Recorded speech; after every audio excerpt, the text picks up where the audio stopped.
o'qituvchi. Hammaga assalomu alaykum. Men Dehqonman Shahrizoda, Toshkent viloyati Oqqo'rg'on tumanidagi joylashgan mana shu kutubxonaga keldim.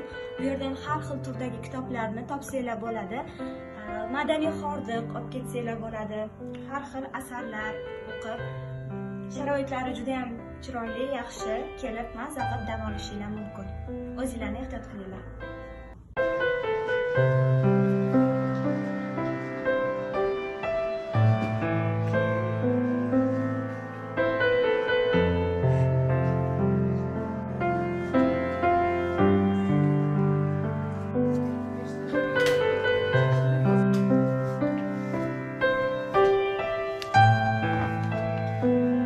Assalomu alaykum.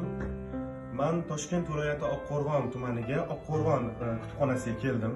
Bu yerda sharoitlari juda ham zo'r ekan. Tavsiya qilaman kelib o'qishinglarni, madaniy hordiq chiqarishinglarni tavsiya qilaman. Men o'zim ham kelib 3 soat vaqtim ketdi shu yerda. Mazza qilib madaniy hordiq chiqardim. Sizlarni ham taklif qilib qolaman.